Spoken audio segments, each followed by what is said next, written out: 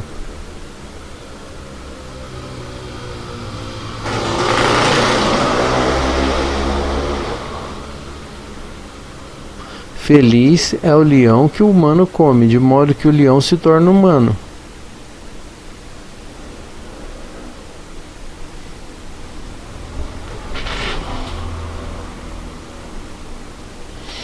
E imundo é o humano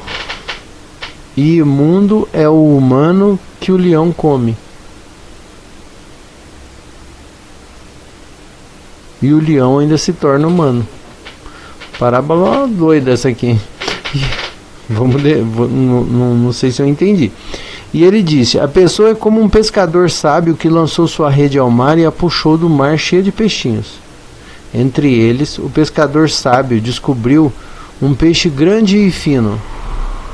Ele jogou todos os peixinhos de volta ao mar e escolheu facilmente o peixe grande.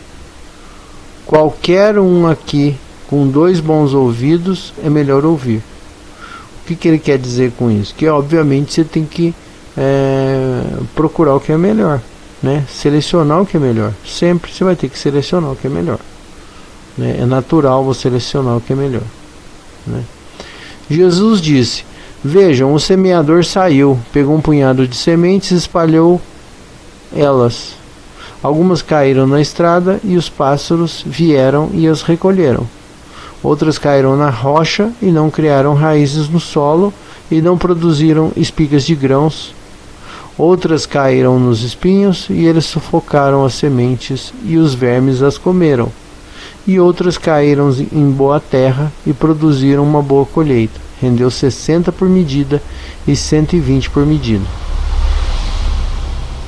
Né? Que está falando dessa questão da boa nova, né? Você traz a informação e aí tem lugar que não vai para virar nada, tem outros que vai virar alguma coisa e por aí vai, né?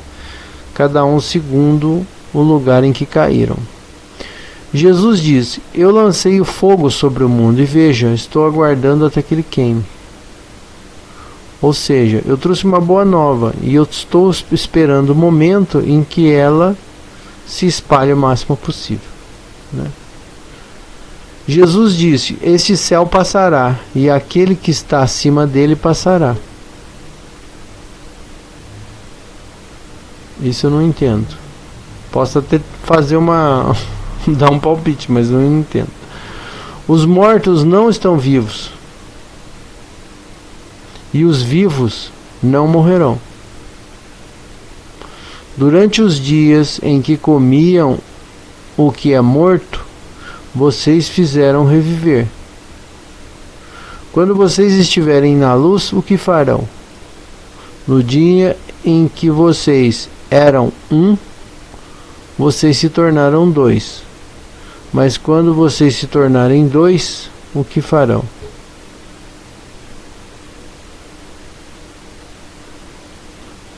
Eu vou ter que ler de novo. Você vê que é muita parábola, né?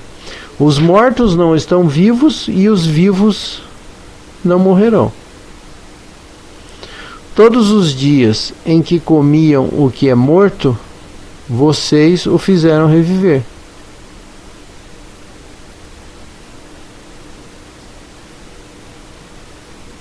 Certo, talvez recuperando alguma informação do passado, coisa do tipo, né? Quando vocês estiverem na luz, o que farão? Né? No dia em que vocês eram um, vocês se tornaram dois. Mas quando vocês se tornarem dois, o que farão? Ou seja, está falando da questão da evolução, né? O que a gente vai fazer no futuro? A gente vai continuar sempre assim? Provavelmente seria essa a ideia, né? Os discípulos disseram a Jesus: sabemos que você vai nos deixar. Quem será o nosso líder? Né? Ou seja, qual dos apóstolos? E Jesus lhes disse: não importa onde vocês estejam, vocês devem ir até Tiago, o justo, porque quem o céu e a terra foram criados.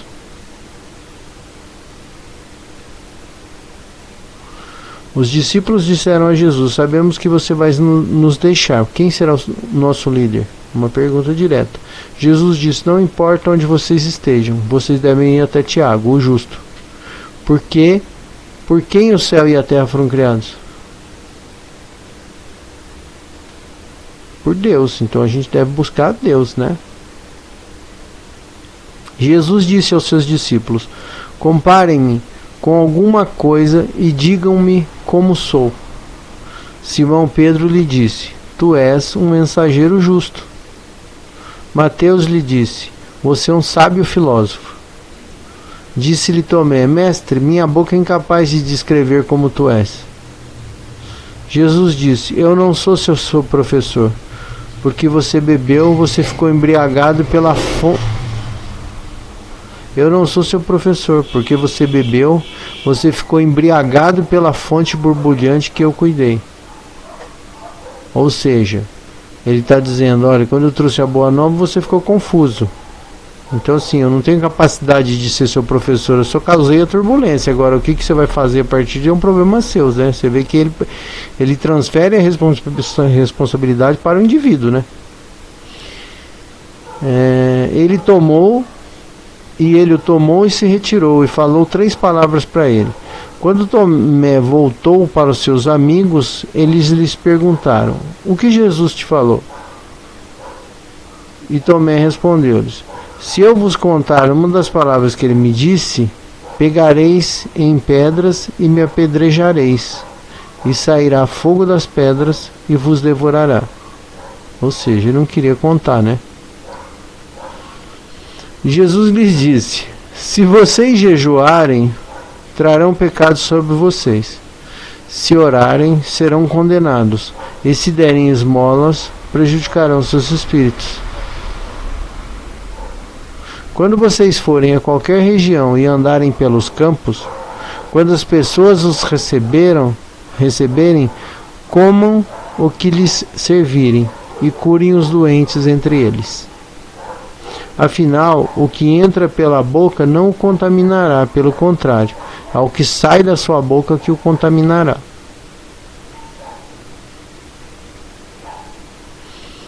Jesus disse: quando virem alguém que não nasceu de mulher,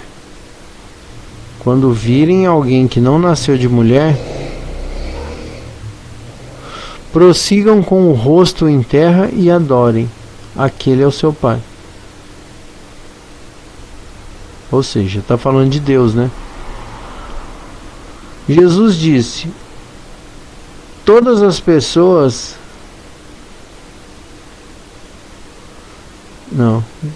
Jesus diz: talvez as pessoas pensem que vim trazer a paz ao mundo. Elas não sabem que vim trazer conflitos à terra, fogo, espada e guerra. Claro, né? Ele provavelmente sabia que essa boa nova ia gerar perseguição, guerra, luta, né? Então ele já estava prevendo lá na frente que ia ter uma confusão desgraçada, como teve, né? A própria período da Inquisição promovida pela Igreja Católica é uma prova da violência causada pela religião. Aliás, as maiores guerras que mais mataram pessoas no mundo foram provocadas pela religião, né? A gente sabe disso. Porque haverá 5 numa casa, 3 contra 2 e 2 contra 3, pai contra filho e filho contra pai, e eles ficarão sozinhos. Jesus disse: eu lhes darei o que nenhum olho viu, e o que nenhum ouvido ouviu, e que nenhuma mão tocou, e que não surgiu no coração humano. Ou seja, ele sabia o que ele estava fazendo ali, né? Ele falou: vou trazer um negócio diferente aqui, vai ser pancada, né? E os discípulos disseram a Jesus: diga-nos como será o nosso fim. Jesus disse: vocês encontraram o começo, então para que estão procurando o fim? Vejam, o fim estará onde o começo estiver. Ou seja, se você estiver consciente, não importa onde você esteja, né? Tanto faz fim, começo e tal. Como eu disse, vocês nem começaram a investigação, né, própria, ou seja, vocês nem começaram a evoluir, já estão preocupados onde vão chegar. É porque provavelmente essa ideia da morte era muito presente ainda, né? Parabéns àquele que está no começo. Esse reconhecerá o fim e não experimentará a morte. Ou seja, aqui ele já dá uma ideia de que a morte é apenas uma passagem. Jesus diz: parabéns àquele que veio existir antes de vir a existir. Parabéns àquele que veio a existir antes de vir a existir, né?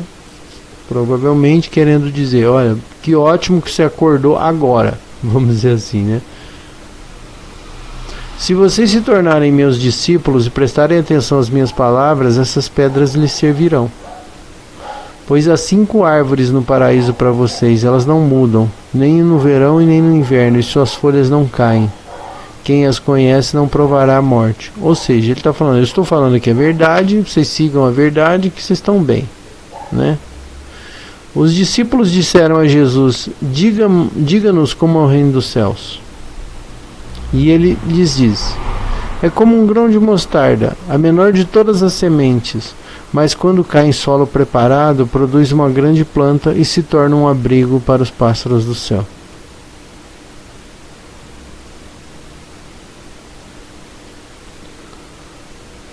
Maria disse a Jesus: como são os seus discípulos? Ele disse: eles são como crianças pequenas vivendo em um campo que não é deles. Quando os donos do campo vierem, eles dirão: devolvam-nos o nosso campo. Eles tiram suas roupas na frente deles para devolvê-los a eles, e eles devolvem o campo. Por isso eu digo: se os donos de uma casa sabem que um ladrão está chegando, eles ficarão atentos antes que o ladrão chegue, e não deixarão que ele invada a sua casa e roube os seus bens, né? Ou seja, Jesus sabe exatamente o que ele pelo menos tinha uma noção muito boa do que eram aqueles discípulos, aquele entendimento que eles tinham. Eles estavam provavelmente não entendendo boa parte do que estava sendo dito a eles. Eles não entenderam a força daquela manifestação naquele momento, né? Então aqui ele está fazendo pequenas previsões, né, ou constatações de como é que esses apóstolos não tinham noção do que estava acontecendo ali. Quanto a vocês, então, estejam em guarda contra o mundo. Preparem-se com grande força para que os ladrões não encontrem uma maneira de chegar até vocês, pois o problema que vocês esperam virá. Ou seja, está falando: vocês são apóstolos, vocês vão sair por aí propalando essa nova doutrina e vocês vão tomar pedrada. Então vocês se preparem. Que haja entre vocês uma pessoa que entenda. Quando a colheita amadureceu, ele veio rapidamente carregando uma foice e a colheu. Qualquer um aqui com 2 bons ouvidos é melhor ouvir. Ou seja, estou falando, meu, o momento é esse, nós vamos começar um negócio aqui agora, então presta atenção.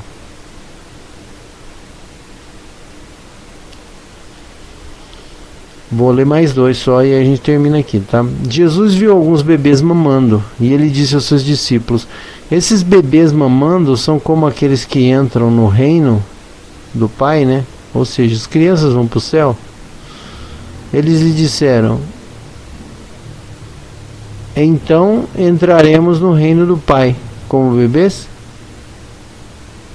Jesus lhes disse, né? Ou seja, um bebê, um símbolo de pureza, tarará, tarará, né? Ou seja, assim, quer dizer que a gente tem que ser bem puro para a gente entrar no céu, é isso? Basicamente essa era a dúvida.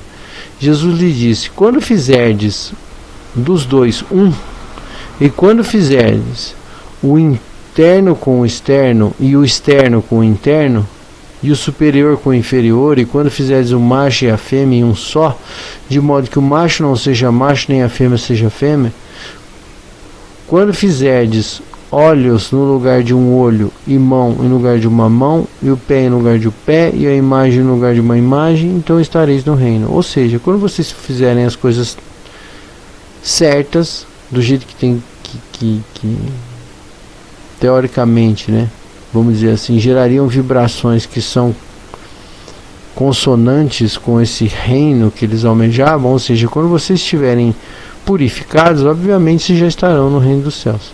Ou seja, está dizendo, reiterando mais uma vez, que há necessidade de uma escalada, né? Jesus disse: eu os escolherei,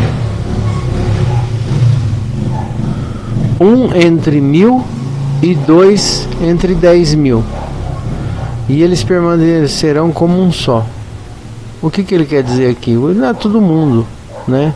Ou seja, cada plantel, vamos dizer, a cada, sei lá, a cada, sei lá, 100.000 eu vou pegar meia dúzia e tá tudo certo. Por quê? Porque chegou o momento daquela meia dúzia, e não que ele não está dizendo que os outros não conseguirão, né? Ele vai dizer que todos podem conseguir, mas não é todo mundo de uma vez. Ou seja, não existe, né? Pelo menos eu entendo assim, não existe dia de juízo final, né? Isso não existe, né? Então aqui, eu vou repetir aqui, ó, 23, Jesus disse: eu os escolherei, um entre 1000 e 2 entre 10.000, e eles permanecerão como um só, né? Seus discípulos disseram: mostra-nos o lugar onde estás, pois precisamos procurá-lo. Ou seja, eles queriam saber como é que chegava até Deus, né? E ele disse a eles: qualquer um aqui com 2 ouvidos é melhor ouvir. A luz dentro de uma pessoa, e ela brilha no mundo inteiro.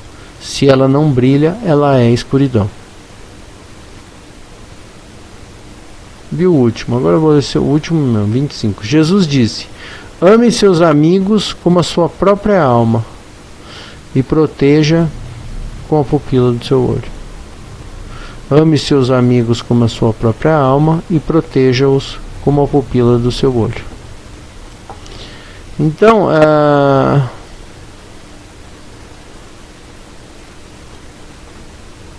deixa eu colocar aqui, adicionar marcador, pronto. Então, quer dizer, a gente tá lendo o Evangelho, você vê que é completamente diferente o tipo da escrita que é usada, o tipo de texto também. Você vê que o texto é quase uma prosa, né? Não é em verso, não é em versículo, nada disso, né?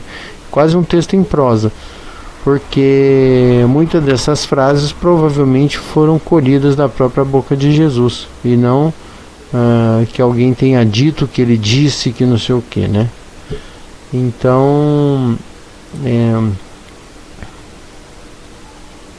a gente vai caminhando nessa leitura. É uma primeira leitura, obviamente, para a gente tentar entender mais ou menos o que é qual que é a ideia desse primeiro evangelho, tá bom? No próximo vídeo dessa playlist a gente vai, obviamente, continuar essa leitura até que a gente conclua esse evangelho de Tomé, tá bom? Por hora é isso, e a gente se vê em breve no próximo vídeo, tá bem? Obrigado e até lá.